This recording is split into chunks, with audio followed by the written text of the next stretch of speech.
It's what you do. You give me yellow eyes and orange skies. Red, I'm seeing red. I'm riding violet waves away from yesterday.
Amis internautes, bonsoir. Bonsoir Claude. Eh bien, amis du soir, bonsoir Eric, et désolé pour ce retard, et on a eu un petit couac avec les liens StreamYard, mais rien de grave, donc on vous présente nos excuses. Voilà, c'est fait. Alors ce soir, nous avons le plaisir d'accueillir quelqu'un qui est chroniqueur régulier sur notre chaîne, qui nous gratifie donc de son savoir, de son expérience, et puis surtout de sa manière personnelle d'analyser les événements de ce monde. Alors je sais que tu as concocté un programme dense avec des questions passionnantes, mais si tu veux bien, hors antenne, on disait quand même que on souhaitait entendre la voix de Thierry par rapport à la séparation qui a eu lieu avec Éric Bérag et le Courrier des Stratèges. On est nombreux à avoir regardé sa capsule et bien évidemment, on est tous curieux d'entendre peut-être pas une réponse détaillée de Thierry, mais en tout cas comment lui il voit les choses, parce qu'on est nombreux à se poser la question. Bonsoir Thierry. Bonsoir. Bonsoir Oui, Thierry. c'est assez simple. Je pense que c'est comparable à la manière dont j'ai rompu avec un grand journal russe pour lequel je travaillais. Et voilà, c'est lui qui a mis fin à la collaboration sans me dire pourquoi. Et par la suite, j'ai appris que le propriétaire de ce journal russe avait reçu 2 coups de téléphone de l'ambassadeur des États-Unis à Moscou, et que celui-ci l'avait menacé. Et donc voilà, c'était le fin mot de l'histoire, c'est que lui, il avait des intérêts non seulement en Russie, mais aussi aux États-Unis, et il avait préféré mettre fin à cette collaboration. Et voilà, je pense que c'est de cette manière-là qu'il faut comprendre ce qui s'est passé aussi avec le Courrier des Stratèges. Bon, Ouais. ben, Merci. on va être nombreux à vous regretter, parce que même si vous n'étiez pas toujours d'accord, ensemble, vous avez produit des émissions de grande qualité que j'ai personnellement regardées et appréciées. Comme je te l'ai dit, avec Berag, on a un problème d'incompatibilité de caractère, mais ça n'enlève rien au fait que c'est quelqu'un d'intelligent, de brillant, et c'est toujours un plaisir que de l'entendre s'exprimer sur les sujets que vous avez abordés ensemble. Alors, je vais céder la parole à Claude, à moins que tu veuilles rajouter quelque chose, Thierry. Non, pour moi, c'est quelqu'un de très cultivé qui posait les bonnes questions. Voilà. C'est ça. Bon. Claude, Parfait. tu prends le relais parce que je sais que Oui. tu as préparé une longue liste de questions qui vont nécessiter probablement du temps de réponse. Donc, je Bah, vous laisse commencer à dérouler ensemble le temps que je cale l'émission sur les plateformes et je reviens vers vous. ça marche. Merci Eric. À de suite. Eh bien, c'est vrai que l'actualité est tellement riche qu'on ne sait même plus par quel bout la prendre et par quel bout commencer. Alors, il y a effectivement ce qui est en train de faire un coup de tonnerre, c'est Trump avec ses annonces de droits de douane qui sont en hyper augmentation et qui de toute façon vont pénaliser, c'est d'une évidence absolue, vont pénaliser les pays les plus pauvres et les petits pays. Donc, Thierry, est-ce que Trump est en train de faire le bon choix avec ces augmentations de taxes douanières qui me paraissent un peu incontrôlées, ou est-ce que c'est un mauvais choix? Mais ça, je n'en sais absolument rien. C'est lui qui verra à l'usage si c'est bon ou mauvais. En fait, ça répond à une stratégie qui n'est pas nouvelle. C'est au 19e siècle, c'est comme ça que les États-Unis agissaient. Lui, ce qu'il fait, c'est il cherche à redistribuer les cartes. Voilà. Il considère que le libre-échange, ça ne fonctionne pas. Ça, il l'avait déjà dit tout à fait au début de son entrée en politique. Je ne sais pas, en 85-86, il avait publié dans quelques grands journaux aux États-Unis une page entière de publicité en remettant en cause les droits de douane vis-à-vis de la Chine et les droits de douane en général.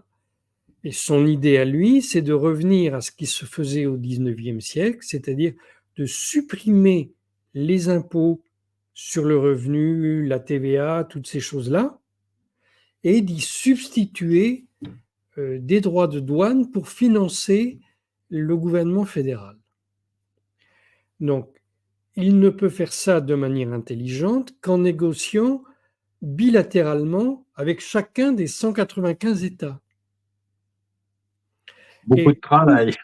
Oui, beaucoup de travail. Et pour lancer cette négociation, il commence par dire, alors je mets tout le monde à 25%, bon, ce qui est évidemment quelque chose qui n'est pas fait pour durer, mais qui est fait pour lancer la discussion.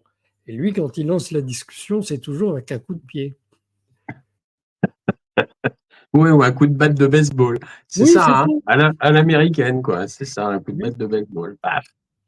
Oui, ok. Bon, eh ben, donc affaire à suivre, effectivement. En tout cas, ça a créé un séisme mondial, hein, parce que Parce que personne ne comprend ce qu'il est en train de faire, mais personne ne veut admettre ce que j'ai expliqué ici une fois précédente, que son objectif est, en premier lieu, de sauver les États-Unis d'une faillite annoncée.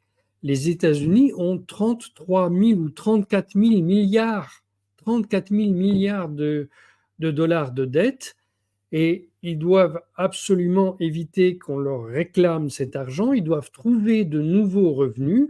Et donc, voilà, parmi les nouveaux revenus, il y a la hausse des droits de douane. Mais ce n'est pas la seule chose qu'il est en train de faire. D'accord. Alors, il y a une question qui arrive. Est-ce que les institutions gouvernementales aux États-Unis résisteront-elles à la fin de l'Empire américain? Parce que tu as écrit un très bel article sur le réseau Oui. Voltaire.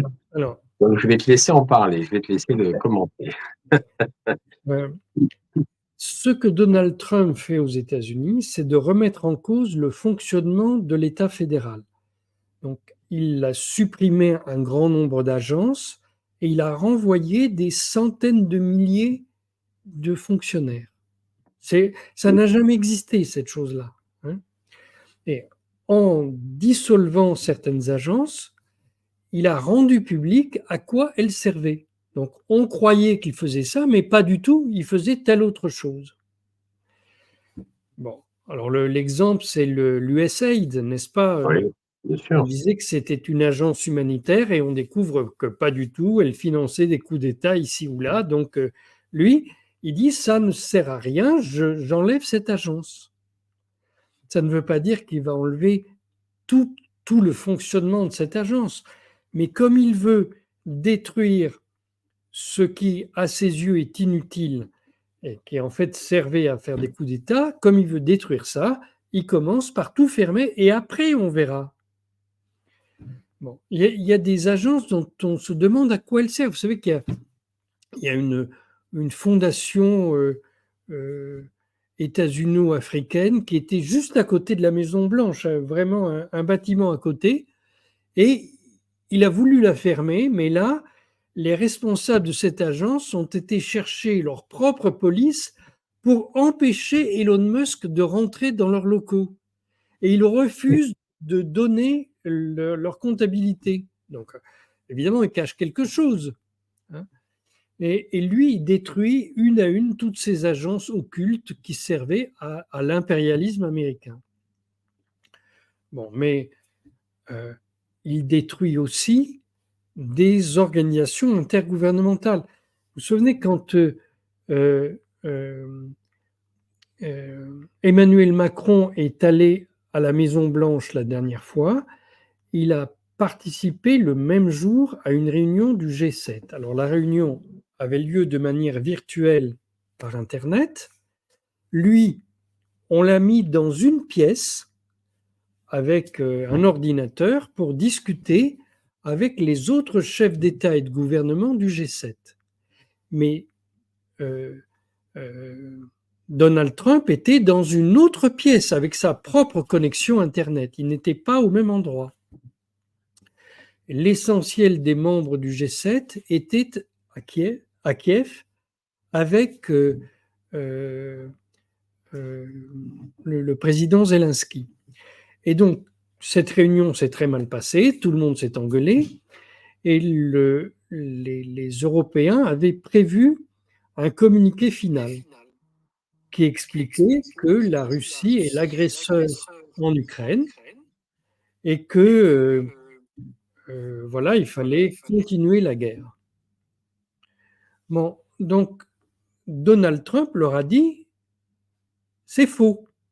Et si vous publiez ce communiqué que je ne signe pas, je quitterai le G7. Ah, donc c'est la première fois qu'on a entendu une chose pareille, les États-Unis annonçant qu'ils allaient quitter le G7. Or, le G7, c'est le super gouvernement occidental. C'est là que toutes les décisions de l'Occident politique sont prises. Donc, on en est là. Bon, le communiqué final n'a pas été publié, donc on n'a même pas parlé de cette réunion du G7 dans les grands journaux, en tout cas très peu. Mais aujourd'hui, on sait qu'à tout moment, ça peut voler en éclats. Bon, alors, que dire de l'OTAN? L'OTAN est maintenant divisée entre, d'un côté, les États-Unis et la Hongrie, peut-être la Slovaquie, et tous les autres de l'autre côté. Donc, ça ne peut pas fonctionner. Il y a eu une réunion des ministres des Affaires étrangères de l'OTAN il y a 2 ou 3 jours. Non, peut-être même c'était hier, je ne sais plus. Dans cette réunion, Marco Rubio, le ministre des Affaires étrangères, le secrétaire d'État des États-Unis, a dit, mais Donald Trump n'est pas contre l'OTAN. Tout le monde rassuré. Mais il exige que chacun d'entre vous consacre 5% de son produit intérieur brut à la défense, et ceci dès cette année. Donc ça, c'est impossible. La moyenne, c'est en fait, c'est entre 2,5% et 3% ce que dépensent les États membres. Ils ne peuvent pas passer à 5% en un an. C'est impossible. Donc, en fait, il leur a dit, Donald Trump va détruire l'OTAN. Alors, ça ne veut pas dire qu'il veut se retirer de l'Alliance atlantique. Il respectera toujours le traité de l'Atlantique Nord. Mais on sait déjà, il veut que les États-Unis n'assument plus le rôle du chasseur, c'est-à-dire du commandant suprême de l'alliance militaire. Pour le moment, c'est un général des États-Unis. D'ailleurs, ça a toujours été un général ou un amiral des États-Unis. Et là, ça ne sera plus ça. Donc, ça veut dire que les États-Unis resteront membres d'une alliance politique, mais qu'au plan militaire, ils n'engageront plus leurs soldats dans le commandement intégré. Et ça, pour les États membres, c'est une catastrophe, parce que ça veut dire que l'OTAN n'a plus aucun moyen. Si les États-Unis ne s'en mêlent pas, l'OTAN n'a plus de moyens d'observation satellitaire.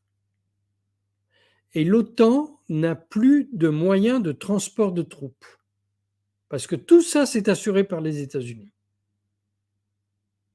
C'est autant on emporte le vent, en gros. Oui, on emporte le vent. Et là, ça va partir vite.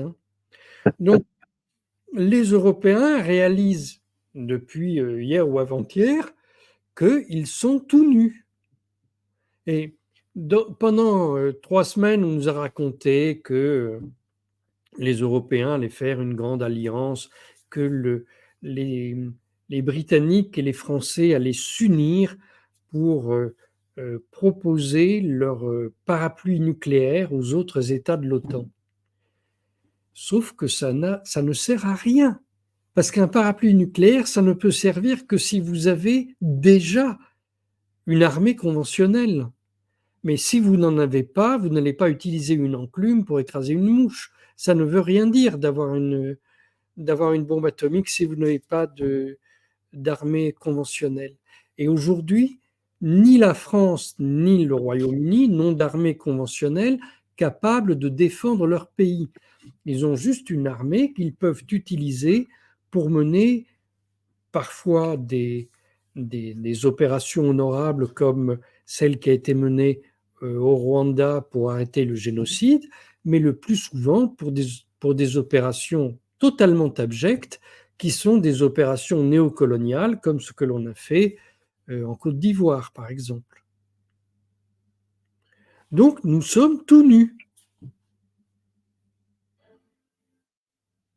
Donc, c'est très intéressant parce que finalement, Donald Trump, c'est un peu Dr. Jekyll et Mr. Hyde. C'est-à-dire, il a le côté où il donne des coups de pied dans la fourmilière, donc fin de l'UCED, fin finalement de beaucoup d'ONG, soi-disant ONG d'ailleurs, qui ne servent strictement à rien. Il a une position anti-woke assez prononcée. Mais de l'autre côté, il bombarde le Yémen et c'est d'une grande dualité, finalement. C'est une dualité si on le considère comme un Européen. Il ne réagit pas du tout comme un Européen. Mais si on pense que c'est un cow-boy, ce qui fait très logique. Bon, comme un cow-boy, il casse tout pour discuter, il commence en cassant la figure à tout le monde et après, asseyons-nous et discutons entre nous. Et puis, ce qu'il fait au Yémen, c'est dans sa logique. Parce qu'il ne tient pas compte de la réalité du Yémen. Ce qu'il veut, c'est arrêter que le Ansar Allah perturbe le flux de transport maritime en mer Rouge. Donc, il ne sait pas faire autrement que taper du poing sur la table. C'est ce qu'il fait. Ça ne servira à rien. Donc, il va vite se rendre compte qu'il faut commencer à discuter. Et la discussion, elle est très simple, hein.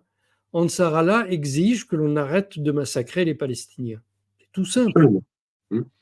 Absolument. Oui, oui, c'est tout à fait vrai. Ils ont une position tranchée depuis le début, d'ailleurs. Hein, Ansar Depuis le Allah, depuis le début, début. oui. Depuis le début, hein. Et chaque fois que l'on discute de la situation au Yémen au Conseil de sécurité des Nations Unies, la Chine et la Russie disent il n'y a qu'une solution, c'est d'abord régler le problème qui se pose en Palestine et là, tout s'arrêtera.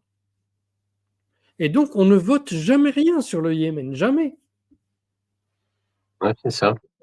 Mais alors, quid des menaces de bombarder l'Iran de la part aussi de Donald Trump, puisque on sait que les fameux précieux B2, il y en a quand même, je sais plus 7 ou 9 à Diego Garcia.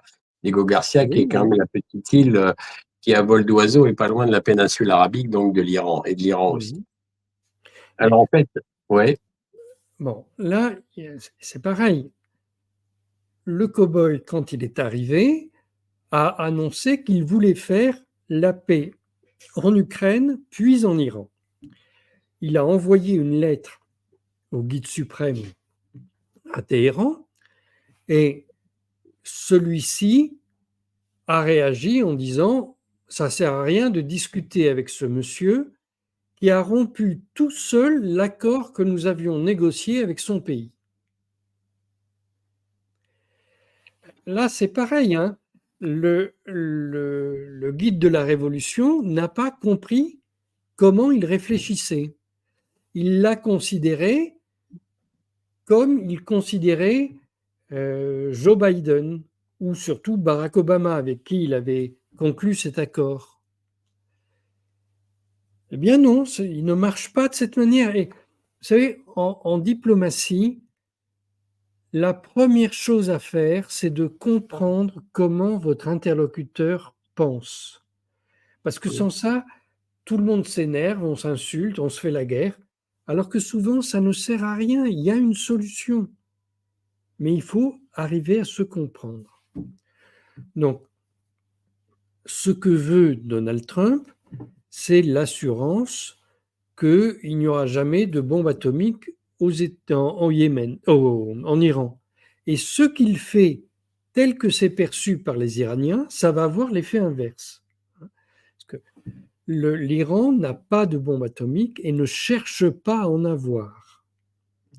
C'est ce qui a été déclaré par l'ayatollah Khomeini en 1988. Il a lui-même mis fin à la recherche militaire nucléaire que le Shah d'Iran avait commencé avec la France, d'ailleurs, le consortium Eurodif.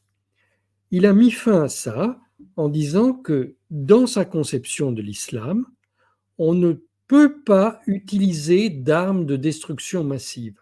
C'est valable pour la bombe atomique, comme c'est valable pour les armes biologiques. Parce qu'il y avait eu une attaque irakienne contre l'Iran avec des missiles qui avaient tué des civils en quantité. Et lui, il a dit, on ne répond pas de cette manière à ces gens-là. Et c'est une décision qui est très grave pour l'Iran parce que ça a provoqué en fait une année de plus de guerre, puisque Khomeini a arrêté la riposte de l'armée iranienne. Donc, sur cette base, l'Iran n'a jamais cherché à se doter de l'arme nucléaire jusqu'à aujourd'hui compris. Mais comme on les accuse de le faire et que ça ne tient pas la route, comme on les accuse de le faire et qu'ils se sentent menacés, ils commencent aujourd'hui à dire mais peut-être que la solution, c'est ce qu'a fait la Corée du Nord en se dotant de l'arme nucléaire et depuis qu'ils ont l'arme nucléaire, la guerre de Corée est suspendu. Voilà. La Corée du Nord se protège parce qu'elle a eu la bombe nucléaire. Donc, est-ce que l'Iran ne doit pas suivre le même chemin? À l'heure actuelle, en Iran, il y a des gens qui tiennent ce discours. Il y a eu un débat à l'Assemblée populaire sur ce thème en Iran. Et vous savez, en Europe, on dit beaucoup de bêtises sur la bombe atomique iranienne, puisque vous avez M. Netanyahou qui, il y a quelques années, a fait voler les archives de la bombe atomique iranienne. Il les a amenées à Tel Aviv et il les a distribuées aux différents alliés en disant, voyez, ils sont en train de faire la bombe atomique. Mais sauf que les seules choses effectives datées d'avant 88, et pour ce qui est postérieur à 88, la seule chose qu'il a trouvée, c'est que il y avait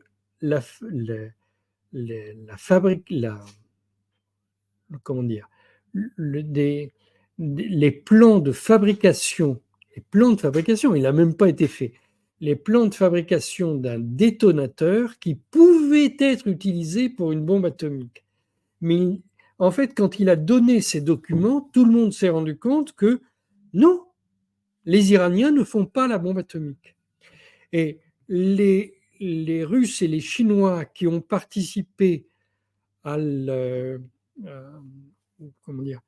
négociation 5+1 pour le JCPOA ont dit, à la fin au moment où ça a été signé, ils ne font pas la bombe atomique. Et là, il y a quelques jours, quand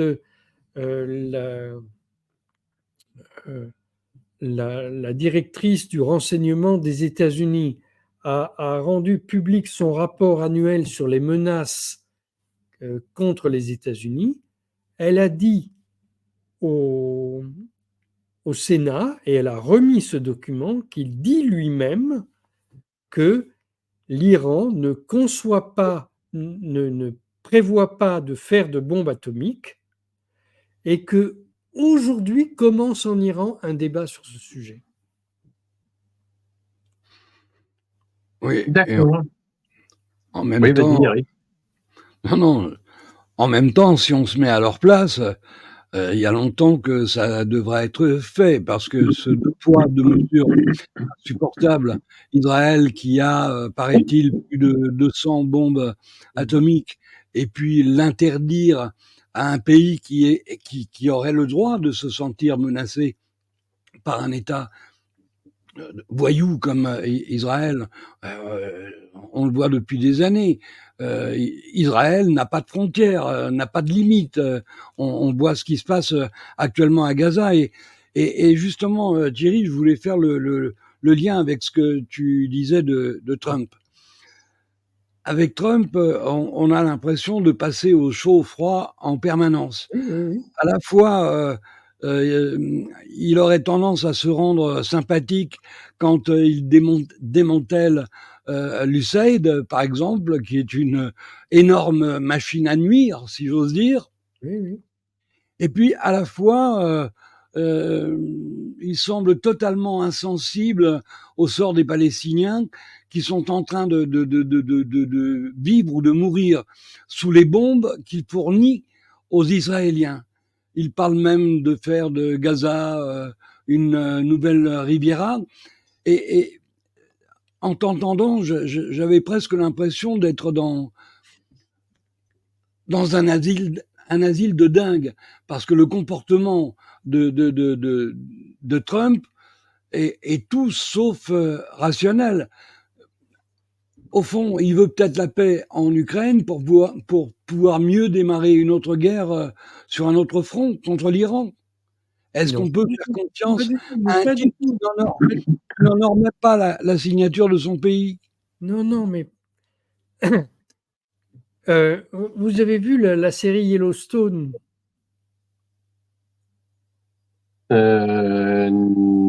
Non. Eh ben, vous devriez regarder cette série. Maintenant, c'est sur Netflix, c'était avant sur je sais plus quel réseau.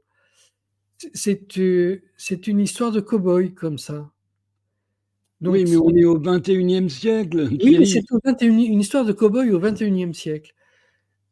Ce sont des gens qui sont dans un immense ranch et qui sont en fait, ils n'hésitent pas à tuer leurs ennemis. Mais en fait, ce sont des gens très sympathiques. Et ils ne tuent pas les gens par méchanceté.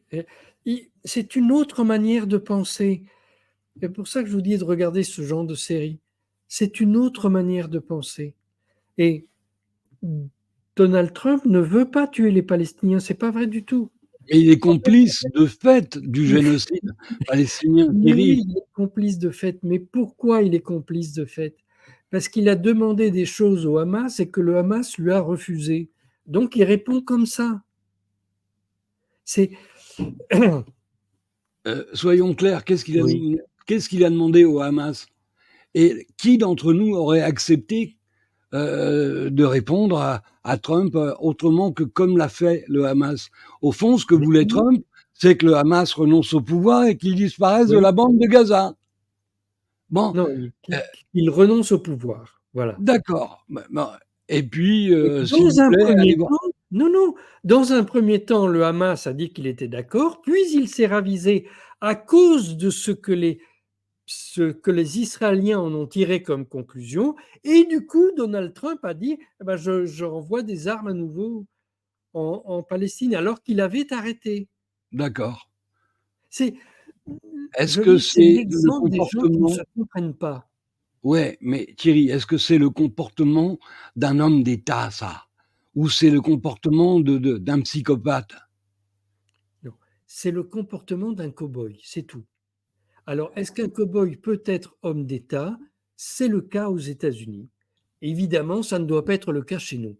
C'est évident. Mais nous avons tous des histoires différentes. Les États-Unis ont aussi une histoire différente. Et Nous, ils ont on a aussi aussi une notre manière à leur psychopathe. penser. On a aussi Et, notre psychopathe à nous. ben oui, on a aussi nos psychopathes à nous. Oui. Mais lui, c'est pas un psychopathe. Ou alors, il faut considérer que tous les cow-boys sont des psychopathes. Ben, je ne sais pas, moi. Euh, il prétend à une image de président de la paix. Oui. Mais quand les premières mesures qu'il prend, c'est de donner des bombes encore plus meurtrières à Israël et de bombarder le Yémen, non pas pour garantir la navigation, Thierry, tu le sais très bien, mais pour garantir les intérêts et la sécurité d'Israël. Alors, ça, c'est toi qui dis que c'est son intention. Non, non, non, c'est pas son intention. Je pense que si on analyse l'actualité de ces derniers mois, on se rend bien compte de l'utilité que fait Israël de la puissance militaire Ah, mais américaine. absolument, absolument. Mais ça, c'est le point de vue israélien.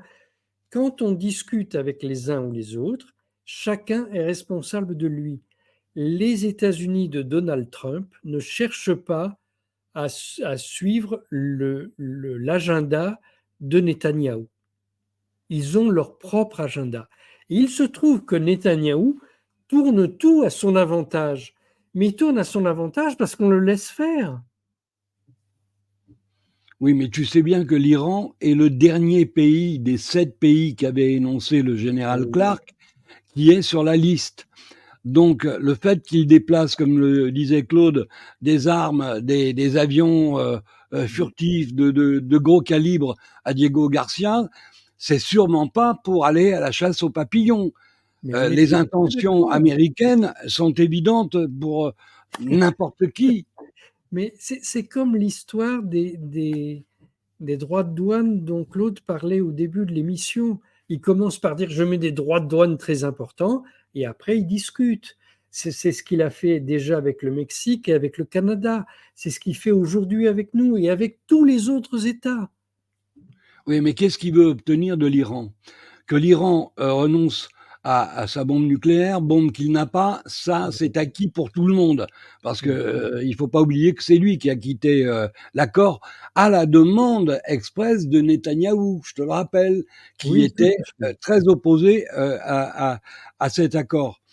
Mais j'ai perdu Mais, le fil. non, mais oui, quand il a quitté cet accord, Ouais, en fait, il l'a quitté pour une autre raison que Netanyahou. Il y a signé à côté de cet accord des documents qui sont restés secrets entre l'Iran et les États-Unis, euh, qui ont été négociés par John Kerry pour Barack Obama.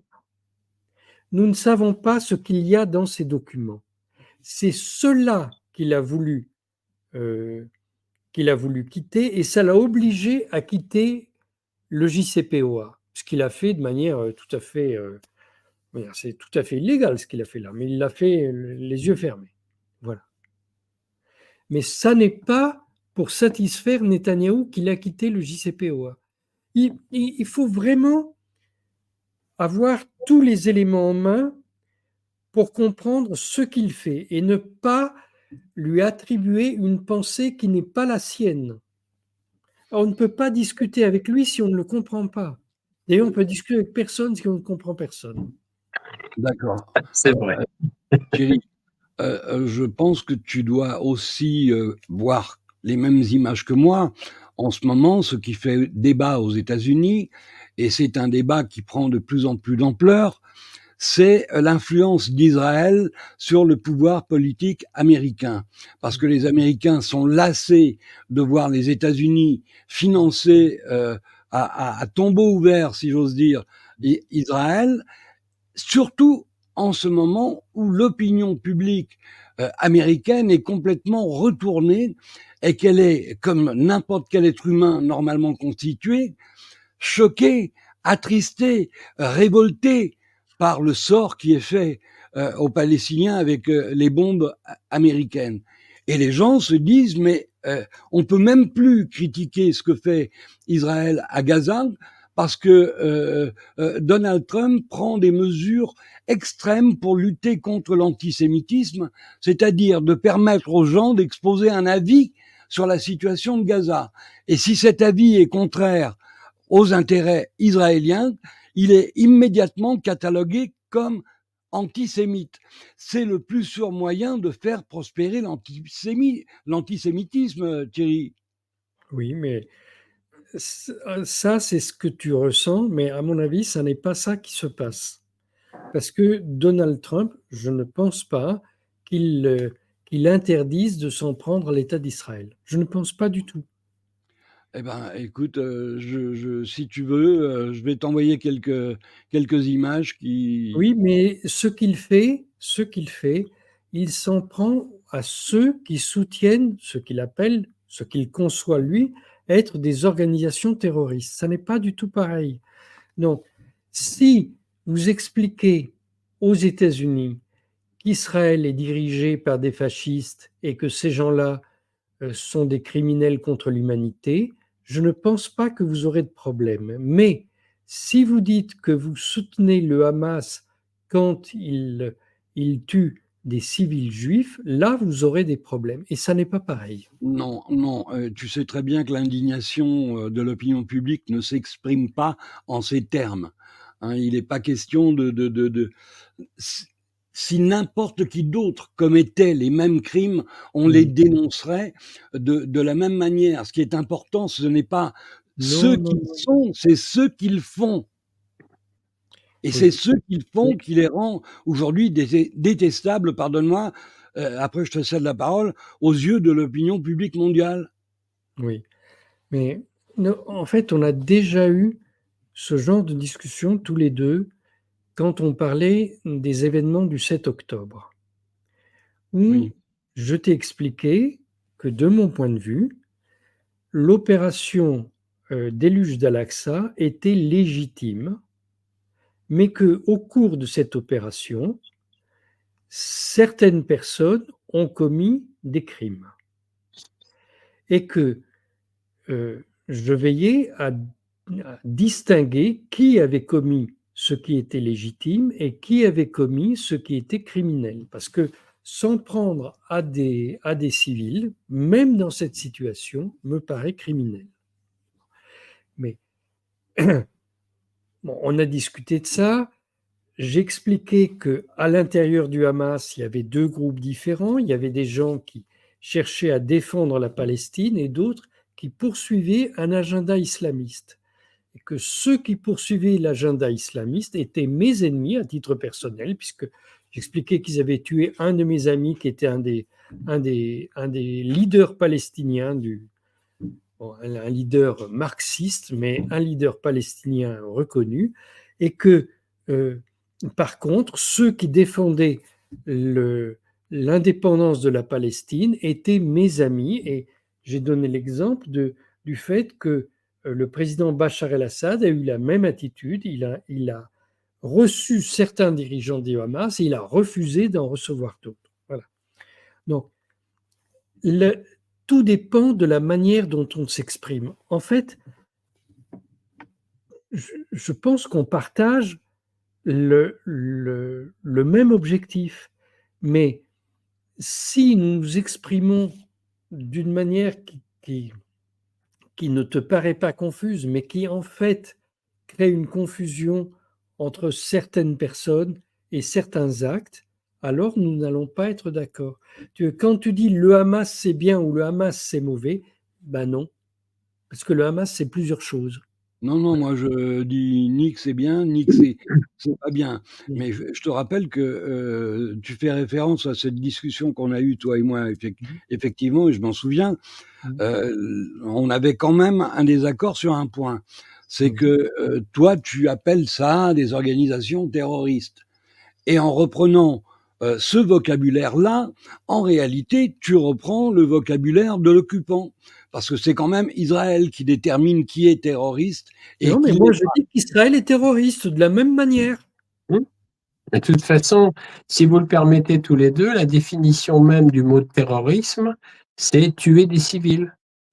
La définition des actes terroristes, c'est tuer des civils, tuer des hommes, des femmes et des enfants, tuer des civils. Donc à partir du moment où un corps d'armée ou peu importe une milice commence à tuer des civils ou un État, eh bien à ce moment-là, cet État, cette milice ou ce corps d'armée peut être qualifié de terroriste. Bon, mais tu peux pas, non, là où on n'est pas d'accord, c'est qu'au fond, vous renvoyez les uns et les autres dos à dos. On ne peut pas évaluer les choses de cette manière, parce qu'il y a un occupant et un occupé. Et quand tu parles d'actes terroristes, la charte de l'ONU reconnaît le droit légitime à la résistance. Absolument. Même par moyens armés. Mais donc, oui. Voilà, on a quand même un pays qui est occupé par un autre, et ces actes de résistance sont qualifiés de terrorisme, bizarrement, par Israël et ses affidés. Je t'ai dit tout à l'heure que résister à l'occupation israélienne me paraissait légitime, mais que commettre des actes contre des civils israéliens me paraît criminel. Voilà. Et oui. je fais la même remarque pour l'État d'Israël. Je considère que la manière dont il attaque des civils palestiniens, sous prétexte d'attaquer la résistance palestinienne, je considère que ça, c'est criminel. Voilà. Mais j'essaye pour ma part, le moins possible, d'utiliser le mot de terroriste, parce que tout le monde le met à toutes les sauces, de même que je n'emploie pas le terme de dictature pour désigner les États adverses. Voilà. J'évite d'employer ces mots-là, ça ne crée que de la confusion. D'accord. Alors pour revenir sur le sujet de départ, comment toi tu conçois l'attitude américaine qui consiste à dire à l'Iran: je vous interdis d'avoir la bombe. Je vous menace, parce que la lettre qu'a envoyée Thierry, la lettre qu'a envoyée Trump, c'est en gros, vous venez négocier avec moi un accord que j'ai déjà rompu, et si vous ne venez pas, je vous bombarde. C'était ça le deal. Alors, d'abord, cette lettre, elle est secrète.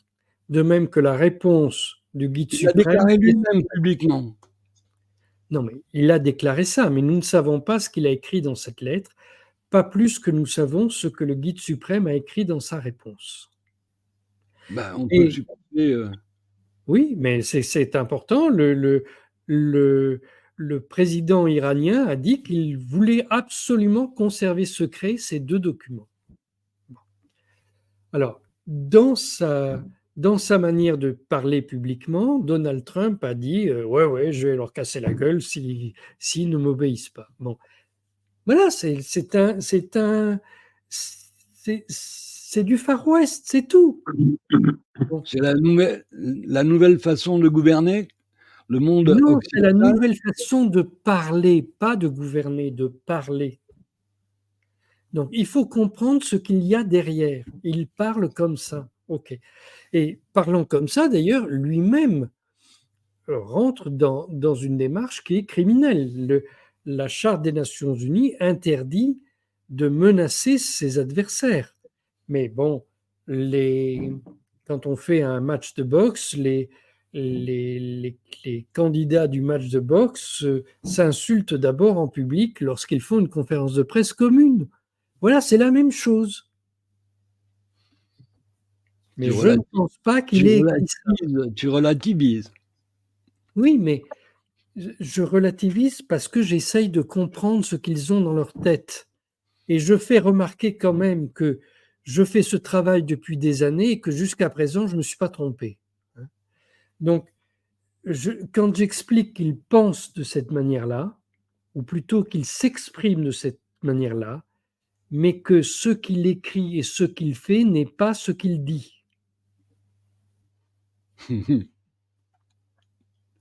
Et c'est valable pour les droits de douane dont on parlait tout à l'heure. Si on lui répond tel qu'il nous parle, ça va dégénérer. Chacun doit savoir qui il est et comment il parle. Oui, c'est de la haute psychologie, mais c'est-à-dire que là, oui, on en revient toujours à la compréhension de l'être humain, et ça, c'est peut-être le plus difficile, surtout quand il s'agit de chefs d'État comme lui, par exemple, qui est à la tête de la première puissance mondiale, quand même. C'est la base de la diplomatie. La diplomatie, c'est d'abord de la psychologie. C'est arriver à se comprendre alors que nous avons des histoires différentes et donc nous ne réagissons pas du tout aux mêmes choses. Oui, c'est correct. C'est correct. Alors, le bout de ton analyse, Thierry, d'après toi, il va y avoir un clash entre les États-Unis, entre Trump et l'Iran? C'est tout à fait possible. Mais dans les derniers jours, certains dirigeants iraniens ont commencé à dire qu'il fallait discuter. Je crois que au moment où nous parlons, des négociations secrètes ont commencé à Oman. Voilà, on va voir ce que ça donne. Il faut que ces négociations se passent de manière intelligente. Et en fait, les Iraniens sont des gens très intelligents, à mon avis, plus intelligents que les États-Unis. Sûrement. Ils sont capables de comprendre ce que dit leur interlocuteur. Il faut qu'ils le fassent. Oui, discuter, ça permet de temporiser ou de neutraliser une situation tendue. Ça permet de faire descendre la tension, de dire nous ne voulons pas ni l'un ni l'autre la guerre, nous voulons la paix. Comment devons-nous faire? Il faut transformer ces rodomontades en questionnement réciproque. Bon. Il faut être gentil.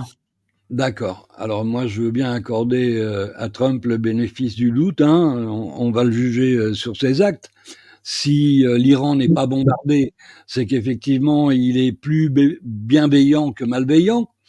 Et si c'est le contraire, on avisera. Claude, oui. Tu reprends le relais. C'est la même chose qui se passe aujourd'hui sur l'Ukraine.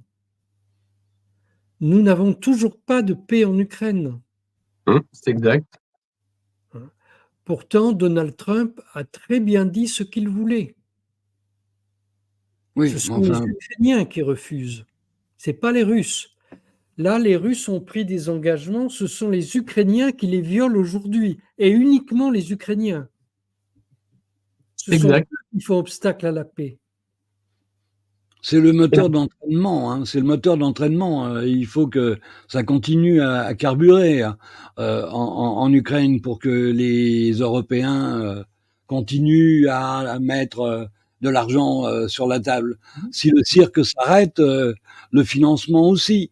Tant qu'ils font un peu d'agitation, on se dit les Ukrainiens ont besoin de notre aide. Il faut leur envoyer de l'argent et des armes. Et leur raquette continue. Oui, ben c'est un racket qui repose sur rien, parce que les Européens n'y gagnent rien du tout. Rien du tout, du tout. Non, on va continuer à plonger au niveau économique. Les dettes vont effectivement s'affoler, puisque Madame von der Leyen a promis donc 800 milliards donc, d'euros pour renforcer toute la sécurité dans l'Europe fédérale. Notez bien que j'ai employé le mot d'Europe fédérale parce que c'est vraiment ce sur quoi on se dirige aujourd'hui. Alors moi, ce que je trouve toujours étonnant d'ailleurs, c'est que nos gouvernements, la presse propagandiste médiatique, couvrent toujours il y a quand même toujours une idéologie néo-nazie en Ukraine. Hein. Il y a toujours le bataillon Azov, il y a les bataillons Bragi Sector, il y a toujours cette idéologie derrière, puisqu'il y a toujours Stepan Bandera, le fameux héros ukrainien qui collaborait avec le Troisième Reich et qui a exterminé des Juifs d'ailleurs pendant la Seconde Guerre mondiale. Et il y a toujours une Russe, Stepan Bandera. Et donc, en fait, les dirigeants européens couvrent complètement toute cette idéologie néo-nazie, ne la réfutent pas, ne la suppriment pas.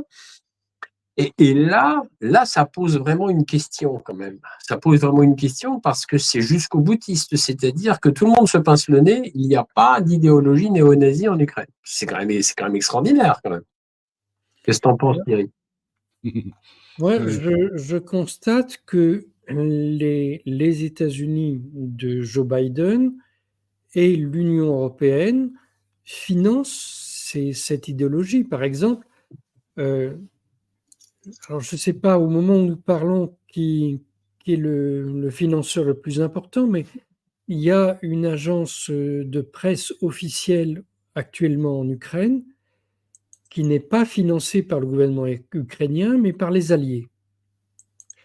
Cette agence de presse a été créée par Dmytro Donsov, le penseur du nationalisme intégral ukrainien, l'homme qui a participé aux côtés de Reinhard Heydrich à la solution finale. Et quand vous allez au siège de cette agence de presse, sur la façade, vous avez un monument en mémoire de Dmytro Donsov. Donc ça, c'est nous qui le finançons. Non, mais c'est extraordinaire quand même. C'est extraordinaire à quel point nos dirigeants européens, les médias, couvrent et donc en fait sont complices de la perpétuation d'une idéologie destructrice, extrémiste en Ukraine. C'est quand même assez incroyable quand même. Oui, mais c'est incroyable, mais ça dure comme ça depuis la fin officielle de la Seconde Guerre mondiale, dont nous voyons qu'elle n'est toujours pas terminée, hein, puisque ces gens sont toujours là. Absolument. Et ce que nous voyons nous avons vu le recyclage de dirigeants nazis par les États-Unis juste après la guerre mondiale, avec par exemple Werner von Braun, qui était devenu le dirigeant de la NASA quand même, alors que c'était lui qui construisait les missiles qui ont bombardé Londres. Bon. Nous avons vu Klaus Barbie, l'homme qui a assassiné Jean Moulin.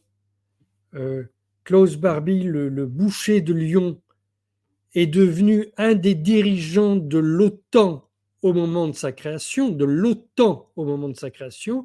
Il n'en a été exclu que lorsque la délégation française a commencé à s'énerver. Là, tout d'un coup, il a disparu.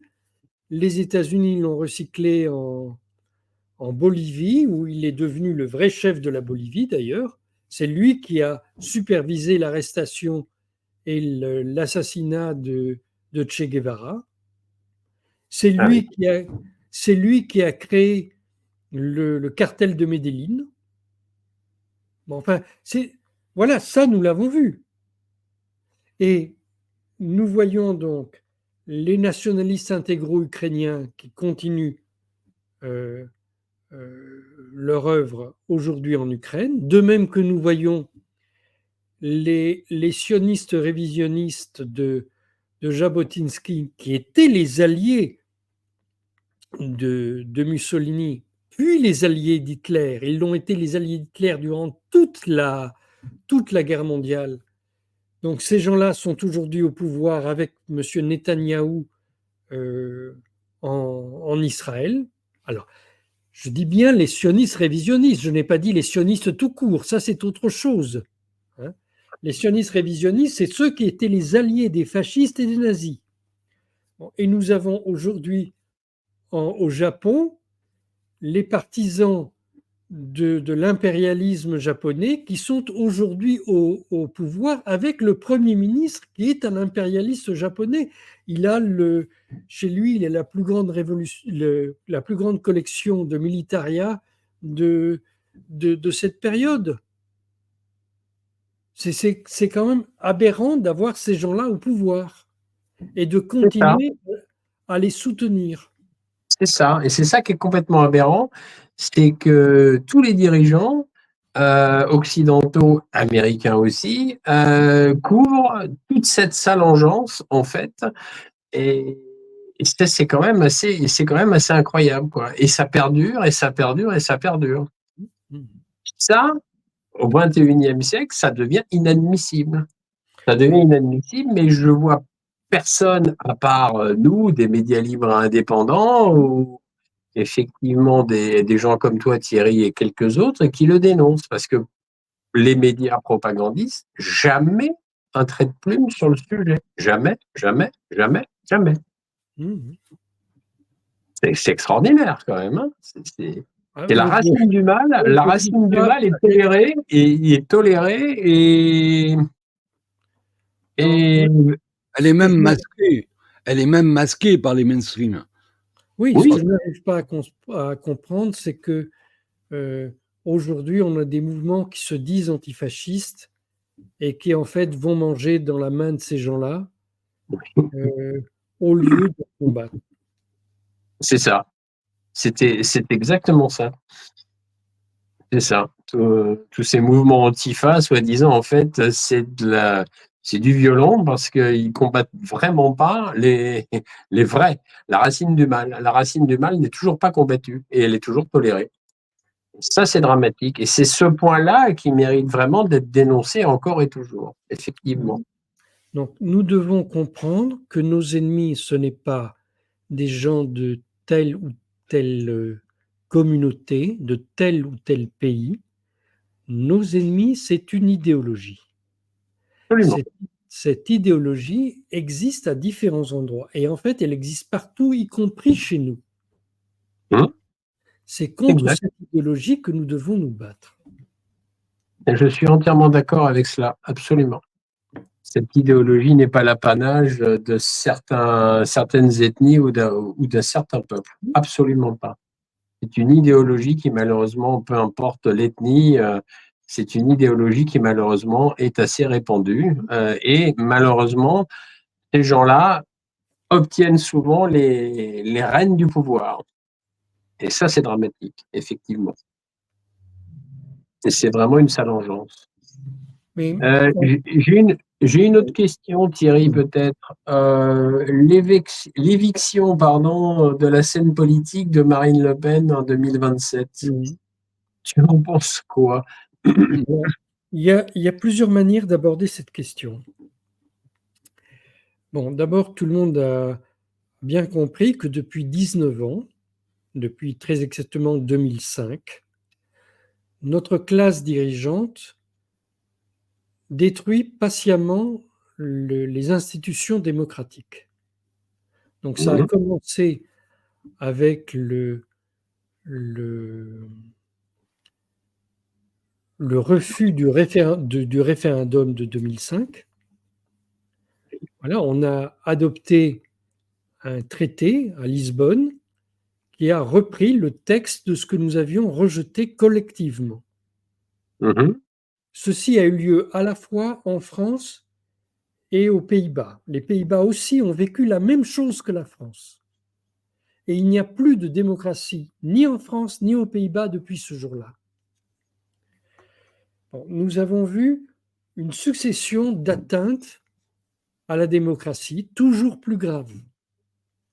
Alors, au début, ça ne concernait que quelques personnes qui ne comptaient pas.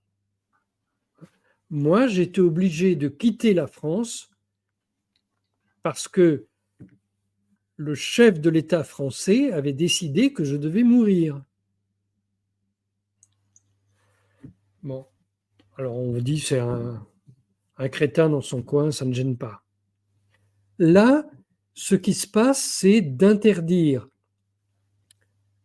à la favorite à l'élection présidentielle de se présenter au scrutin. Donc ça, c'est la même chose que ce qui s'est passé en Roumanie. Oui. Bon, alors d'une autre manière, mais c'est la même chose. C'est la même idée. Ne peuvent se présenter que les gens que nous avons certifiés conformes idéologiquement. Donc ça, c'est la première manière de voir. Mais en fait, il y en a une autre. C'est de se poser la question, mais c'est pas simplement qu'on lui a interdit de se présenter et qu'on l'a fait de manière complètement ubuesque, puisque les mesures provisoires ne sont envisageables qu'en cas de récidive. Et Madame Le Pen ne peut pas récidiver puisqu'elle n'est plus députée européenne et que ce qu'on lui reproche, c'est ce qu'elle faisait de son traitement de député européen. Là, ce qui est aberrant, c'est qu'on l'ait condamnée. Vous savez, elle est condamnée à 4 ans de prison, dont 2 fermes, et à 100 000 euros d'amende. Et tous les autres condamnés, il y en a 24 autres, sont condamnés à la même chose. Or, qu'ont-ils fait? C'est ça qui est intéressant. Qu'ont-ils fait? Et eux, ils disent qu'ils n'ont rien fait. Alors, qu'est-ce qu'ils ont fait? En fait, on leur reproche d'avoir utilisé leurs émoluments au Parlement européen pour faire autre chose que d'être député européen à Bruxelles. Mais précisément, ils ont le droit de faire ça.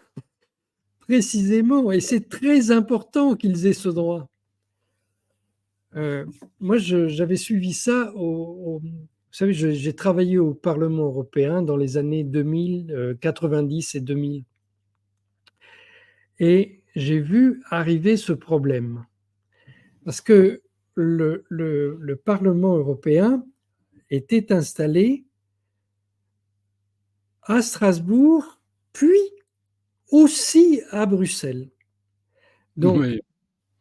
tous les 15 jours, on prenait tout le matériel et on partait de l'autre côté, puis on repartait de l'autre côté. Il fallait des centaines de camions pour faire ce transit. C'est absolument aberrant comme histoire. Et pendant qu'on faisait ce transit, tous les députés retournaient chez eux. Donc, à un moment donné, on a construit à Bruxelles un hémicycle qui n'existait. Au départ, il n'y avait que celui qui était à Strasbourg qu'on utilisait pour le Conseil de l'Europe. Donc, on avait mis le Parlement européen dans les mêmes locaux que le Conseil de l'Europe. Puis, en 1993, je crois, on a créé un second hémicycle à Strasbourg, à Bruxelles. Et comme on avait créé ce second hémicycle, on y a mis des des bureaux permanents pour les députés. Donc, on a commencé à leur dire, oui, il y a 2 hémicycles, mais vos bureaux permanents, on vous en a offert à Bruxelles. Donc, vous n'avez plus besoin de rentrer chez vous. Vous devez rester à Bruxelles.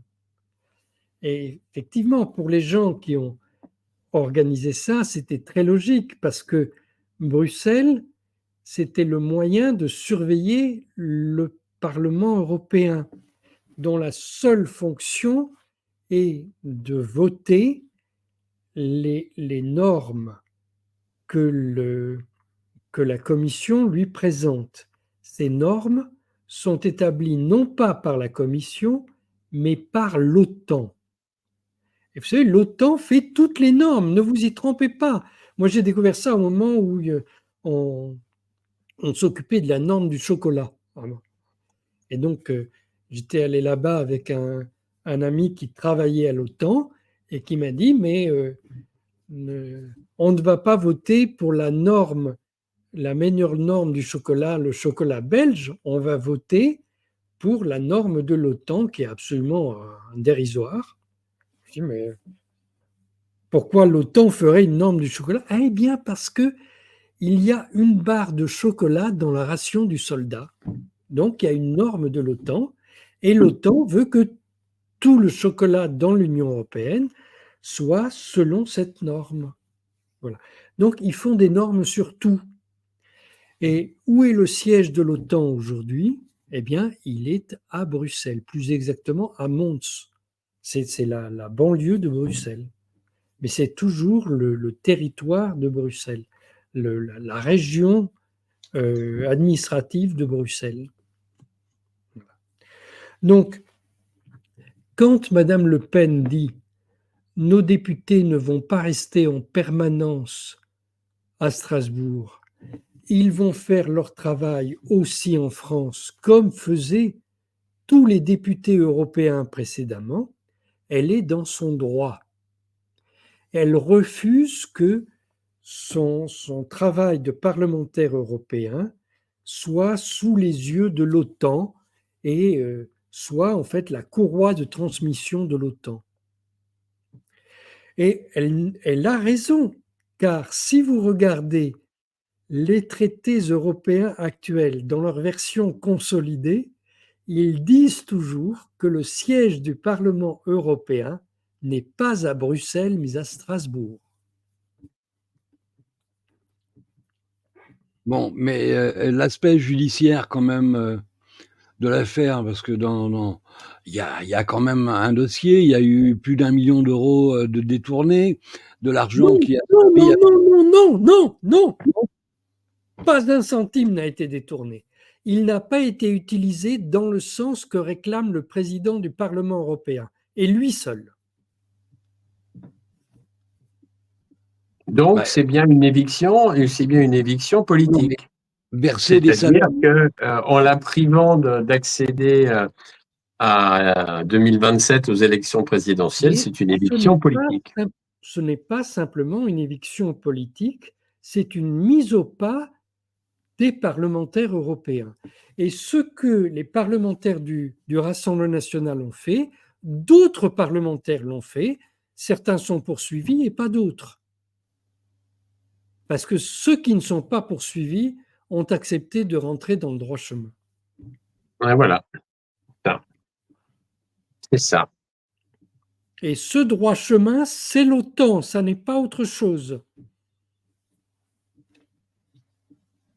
Donc, on est en fait pieds et poings liés dans l'OTAN.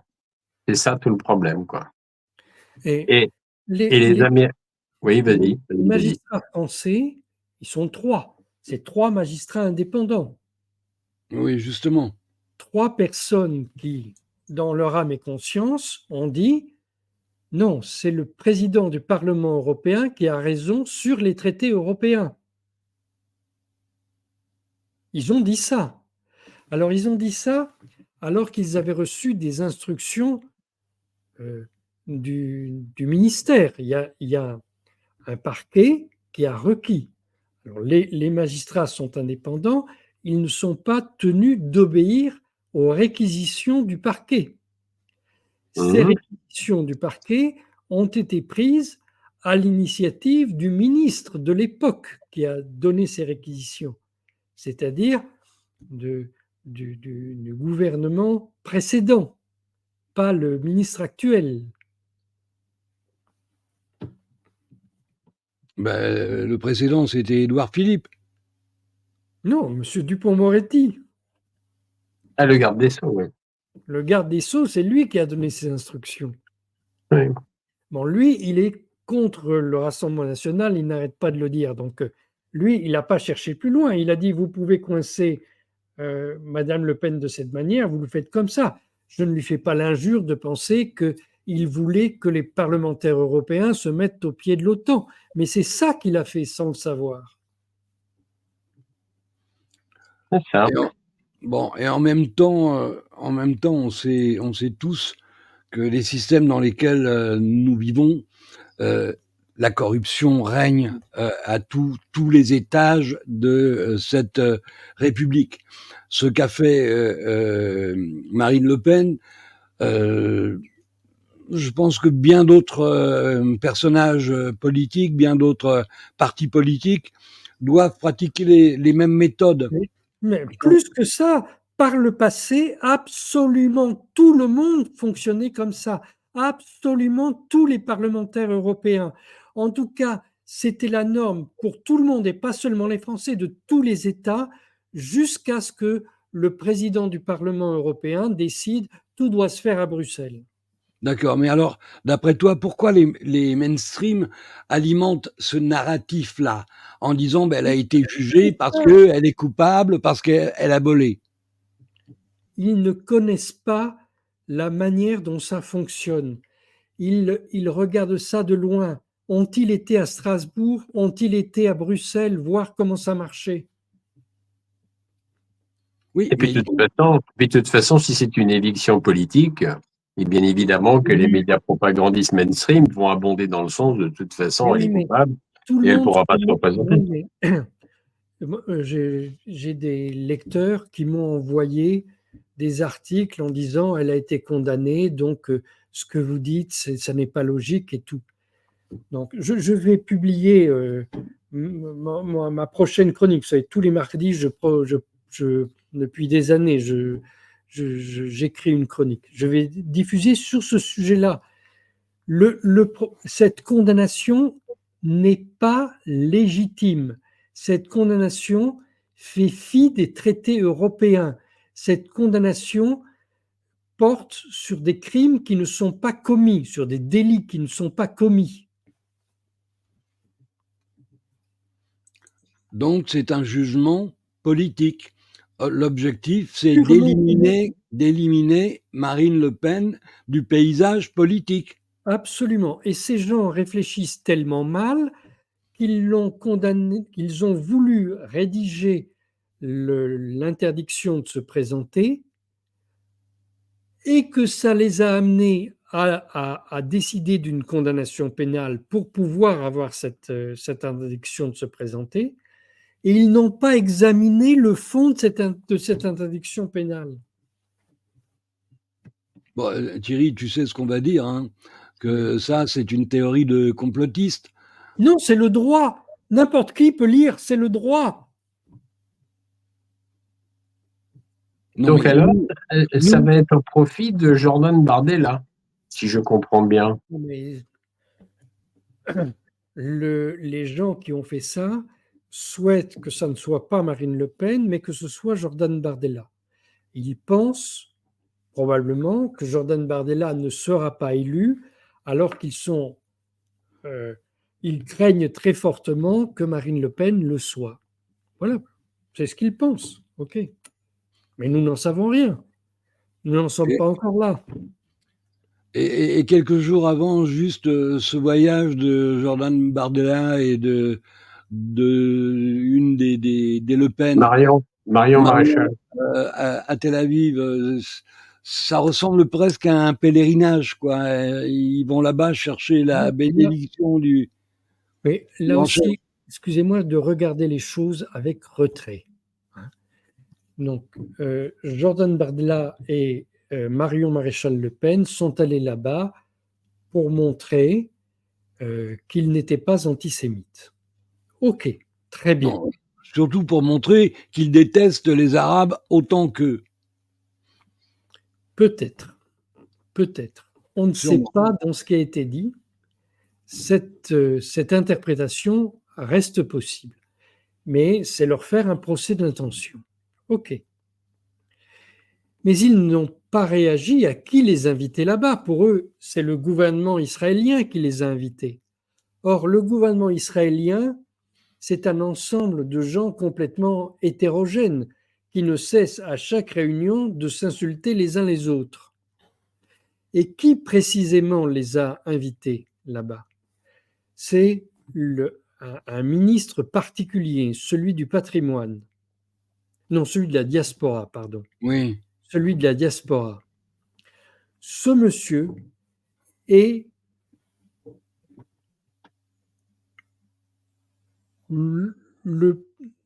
idéologiquement le pire de tous dans ce gouvernement. Ah Ça, bon, ils ne le savent pas, ils ne connaissent pas ce monsieur. C'est un homme qui travaille avec Nathan Sharansky.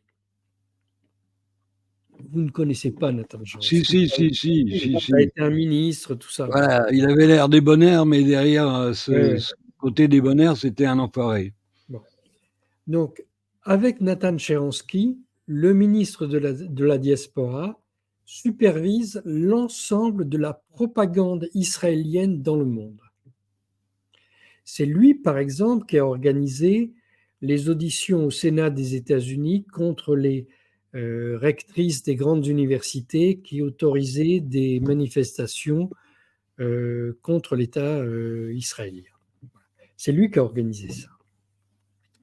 Bon.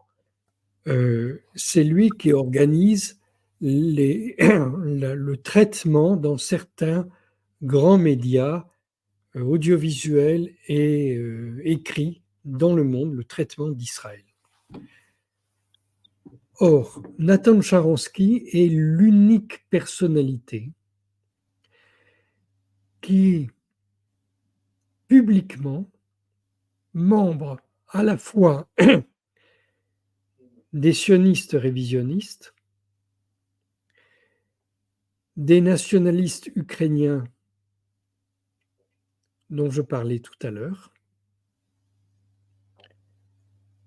et des Straussiens, on dit les néoconservateurs ici, les adeptes de Léo Strauss, ceux qui prêchent la guerre là aux États-Unis. Il est le seul à militer dans ces trois groupes en même temps. Pour faire. Donc, je pense que si Jordan Bardella et Marion Maréchal Le Pen avaient su ça, ils ne se seraient pas rendus à cette invitation. En tout cas, je l'espère. Oui, ce qu'il y a d'indécent, si tu veux, parce qu'au-delà de Jordan Bardella, il y a eu aussi, il y a quelques semaines, quelques députés de la majorité qui sont allés passer un séjour de 3 ou 4 jours en Israël, en plein bombardement, en plein massacre, en plein génocide. C'est une façon implicite d'apporter notre soutien politique à un État qui ne le mérite pas. Mais je voudrais, Thierry, qu'on soit clair sur le terme sioniste révisionniste. Parce qu'il peut être, à mon avis, expliqué en une seule phrase. Cette phrase, c'est celle qu'a prononcée lui-même Benjamin Netanyahou quand en parlant d'Hitler, a dit que Hitler ne voulait pas exterminer les Juifs, mais qu'il voulait seulement les chasser. Oui. Donc, on parle de ces gens-là qui ont réhabilité politiquement et moralement le nazisme en le déculpabilisant, en disant non, mais non, il ne voulait pas massacrer. Mais le père de Benjamin Netanyahou, avec lequel il n'a jamais rompu et dont il a toujours dit le plus grand bien, le père de Benjamin Netanyahou négociait avec les nazis pendant la Seconde Guerre mondiale. Et son groupe a continué à négocier avec les nazis jusqu'à la fin de la Seconde Guerre mondiale en Hongrie. Et ils ont même discuté dans les semaines précédant la fin de la Deuxième Guerre mondiale avec le patron d'Auschwitz. Bon, mais là, le paradoxe, si tu veux, c'est que ceux qui sont désignés comme étant les anciennes victimes deviennent bourreaux à leur tour. Avec Mais le... M. Netanyahou n'était pas une ancienne victime. M. Non, Netanyahou, père, était du côté des bourreaux. oui, mais là, je parle d'une manière plus générale, parce que quand on voit le soutien qu'apportent les Israéliens à cette guerre continue contre des populations civiles qui n'ont pas les moyens de se défendre, je trouve que la responsabilité collective Non. est engagée. Le Non, mouvement, pardon. les mouvements pour la paix, je les cherche au microscope, Thierry. Écoute, les Israéliens en général ne soutiennent pas ce qui se passe aujourd'hui. La meilleure preuve, ce sont leurs manifestations où, alors, ils n'ont pas le même regard que le tien. Non, moi je me fie au sondage israélien. Un sondage israélien disait que 83% de la population soutenait l'action de Netanyahou contre les Palestiniens de Gaza. Aujourd'hui, ça n'est manifestement plus le cas. La majorité de la population israélienne aujourd'hui est opposée à la reprise des hostilités à Gaza.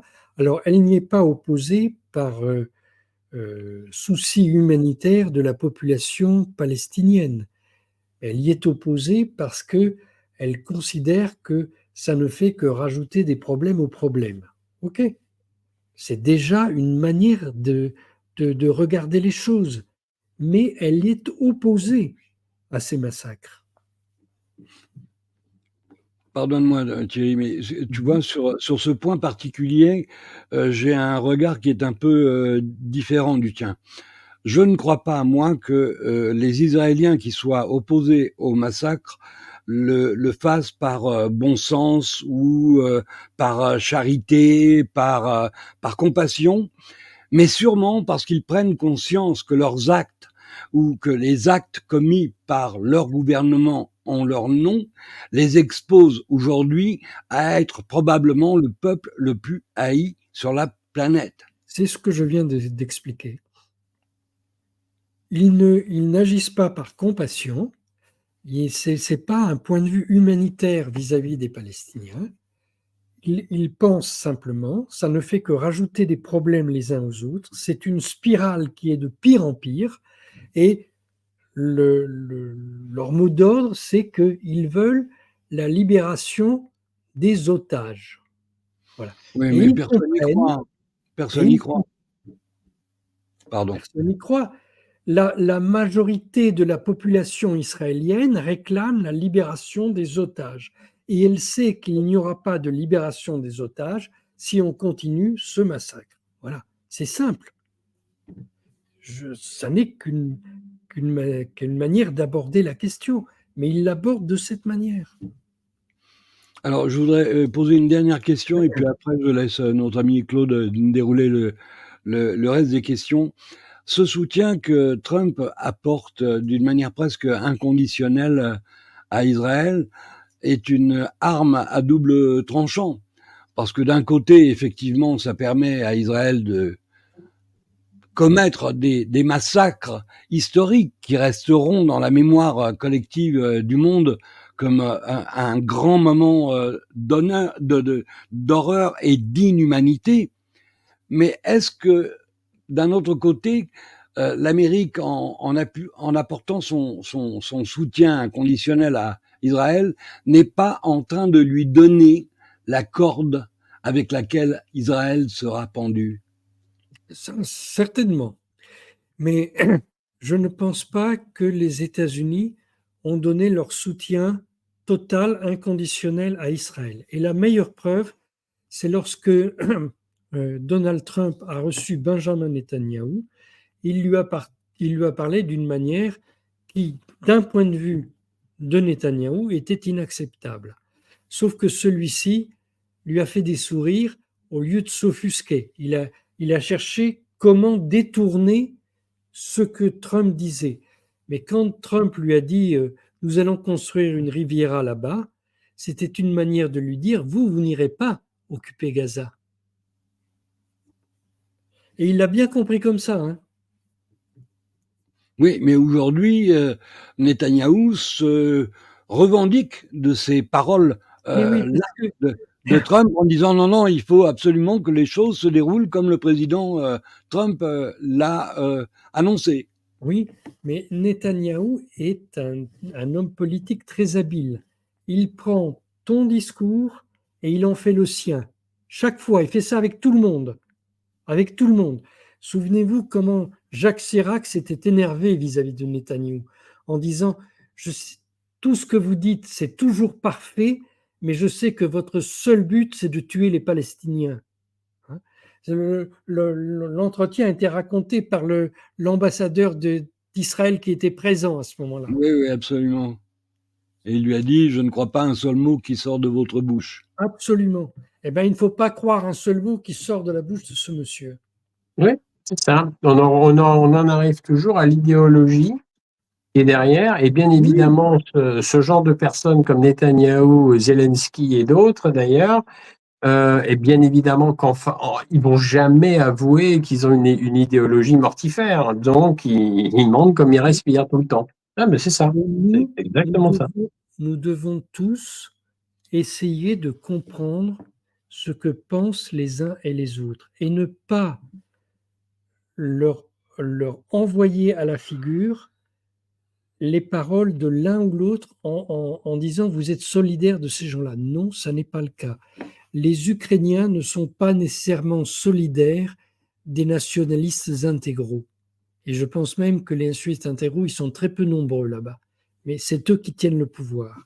Et en Israël, les gens ne sont pas tous solidaires des horreurs de M. Netanyahou. Voilà. Oui, Thierry, je t'ai dit, ce n'est pas une chose que j'affirme moi. Je t'ai fait part d'un sondage qui a été publié par un média israélien. Donc, ce n'est pas quelque chose. C'est déjà ancien, ces chiffres-là. Tu sais, les gens n'ont pas percuté tout de suite sur ce qui se passait. En Israël, il n'y a aucune liberté de la presse. En Israël, la presse est totalement verrouillée. Actuellement, mais oui, actuellement, il y a un procès contre les aides de M. Netanyahou qui ont reçu de l'argent du Qatar. Le Qatar a corrompu le cabinet de M. Netanyahou. Ça donne lieu à un procès. Extraordinaire. Non, mais il y a déjà, les gens connaissent ce qu'il y a derrière cette affaire, c'est absolument nauséabond.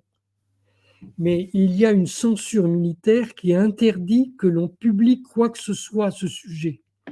Et une chaîne de télévision et un journal israélien ont porté l'affaire devant les tribunaux pour demander qu'on lève cette censure militaire. Et non, on ne la lèvera pas. Voilà. Donc les gens en Israël ne savent pas ce qui se passe chez eux, sous leurs yeux, mais ils ne le voient pas. Ce qui ne serait pas étonnant d'ailleurs, d'un point de vue d'un gouvernement tout à fait dictatorial, qu'une majorité de gens ne savent pas ce qui se passe réellement. De toute façon, si on regarde la France, est-ce qu'une majorité de Français regarde ce qui se passe réellement dans le monde entier, chez nos voisins, etc. Non. La réponse est non, de toute façon. J'ai dit au début de cette émission que je préférais que nous n'employions pas le terme de dictatorial, pas plus que celui de terroriste, parce que tout de suite, ça arrête la discussion, en fait. Donc, ni la France, ni Israël ne peuvent être qualifiés, à mon sens, de dictature. même si, à l'évidence, il y a certains comportements dictatoriaux. Oui, mais alors tu emploierais quel qualificatif alors si le mot dictature est un peu... Ah non, mais il y a beaucoup de choses entre la démocratie et la dictature, il y a beaucoup de solutions, beaucoup de choses qui existent.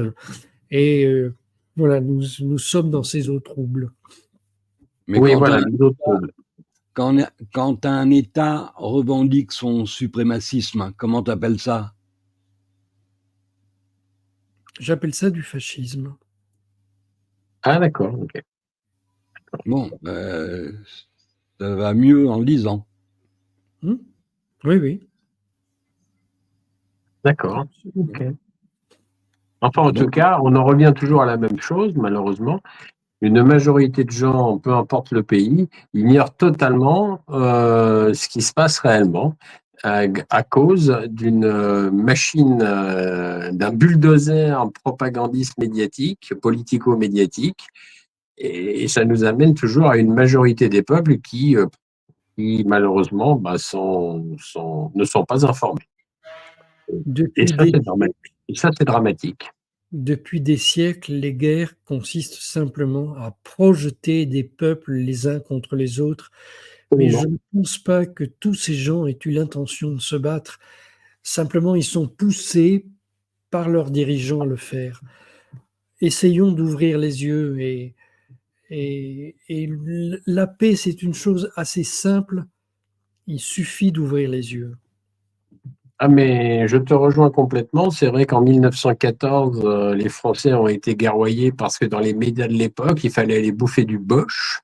Hein, c'était vraiment marqué en toutes lettres et les gens, effectivement, sont partis la fleur au fusil. Ils ont bouffé du boche, mais ils en ont bouffé aussi parce que malheureusement, c'était une énorme boucherie. Ensuite, on nous a fait gober dans les années 70-80 le péril jaune. Hein, on se rappelle très bien, les Chinois allaient débarquer à Paris. Mais bon Dieu, bientôt, je ne sais plus, il y avait même Jean-Yann qui avait sorti un film assez comique là-dessus, tous les Chinois à Paris. Mais en dehors de cela, il y avait vraiment une propagande. L'armée chinoise allait envahir l'Europe et allait établir ses quartiers généraux à Paris. Et aujourd'hui, enfin depuis 2 ans maintenant, il faut bouffer du russe. Il faut aller bouffer du russe. Et c'est exactement ça. Et je suis sûr qu'en discutant dans la rue avec des Français là, sur le trottoir, je, je me suis pas amusé à le faire, mais je suis à peu près certain que si demain je m'amusais à le faire, il y en aurait qui me disaient ah, oui, oui, oui, il faut aller bouffer du russe, hein, il faut aller guerroyer, bien entendu, contre les Russes. Sauf ceux qui se sont déjà rendus en Russie. Oui, mais là, c'est pas une majorité. Non, il y a très peu de Français qui ont été visiter la Russie. Et ceux Absolument. qui y ont été savent que ce qu'on raconte des Russes est absurde. Ah ben oui, non mais d'accord, mais on en revient toujours à une majorité de gens qui seront prêts de toute façon, pourquoi pas en découdre et à y aller. De toute façon, il y a eu un sondage. Alors moi, je me méfie des sondages, hein, parce que les sondages, on leur fait dire ce que l'on veut.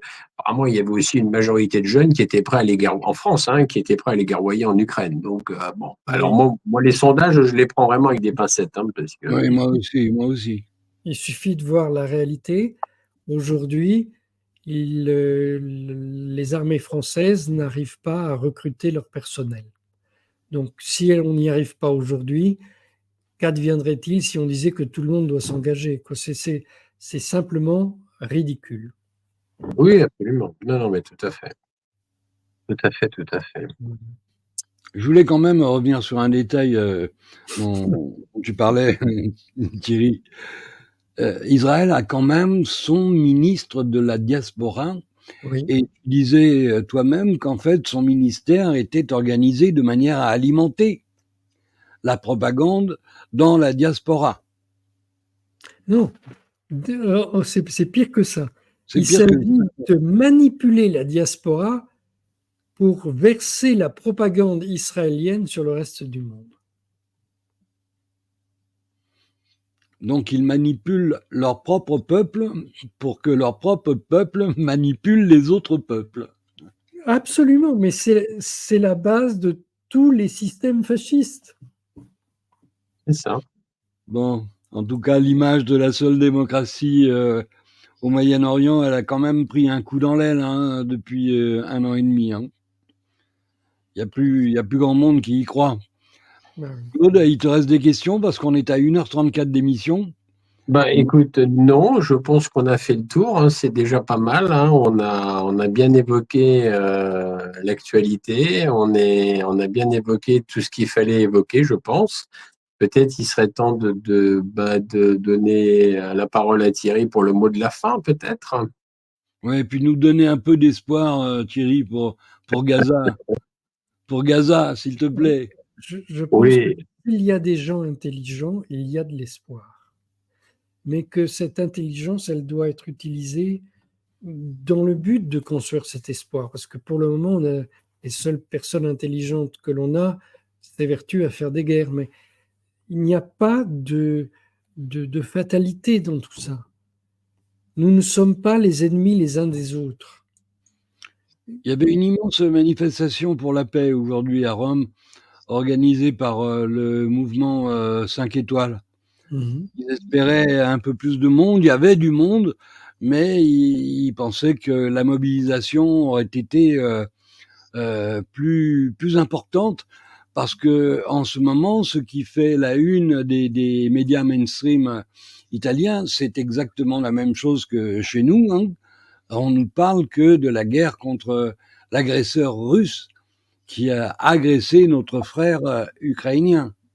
Et Oui. l'opinion publique est extrêmement divisée, évidemment, parce que les Italiens, comme les Français, sont un peu fatigués d'être rackettés financièrement, d'être soumis à une nouvelle décision de la Commission européenne qui consiste à augmenter les dépenses pour l'armement de 800 milliards, alors que les hôpitaux manquent de médecins, que les écoles, certaines écoles nécessitent d'être entretenues, d'être remises en état, que les services publics sont en pleine déliquescence. Et là, on va sortir 800 milliards pour acheter des armements qui seront probablement inutiles parce qu'on a en face une puissance nucléaire. Alors on peut fabriquer tous les chars que l'on veut, on peut fabriquer tous les canons que l'on veut. On a affaire à des adversaires qu'il ne vaut pas mieux affronter.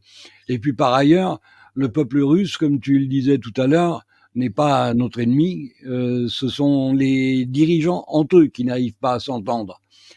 Moi, je suggère qu'ils se fassent la guerre entre eux, qu'on organise une mini-guerre. On prend tous les chefs d'État et on leur dit allez-y. Ils sont ça serait Oui. drôle. Si ça pouvait se résoudre comme ça serait absolument parfait, mais malheureusement, ça, c'est du pur conte de fées. Mais ça. bon, Le combat des chefs, c'est un vieux slogan le gaulois. combat des chefs, voilà, Astérix le Gaulois, le combat des chefs, mais absolument, ouais, c'est ça. Thierry, Ok, merci beaucoup. Ça a voilà. été Merci beaucoup, ouais.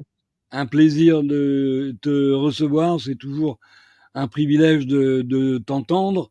C'est un moment précieux, un moment important qui contribue à nourrir et enrichir la réflexion collective. Merci à toi d'y participer de si brillante manière.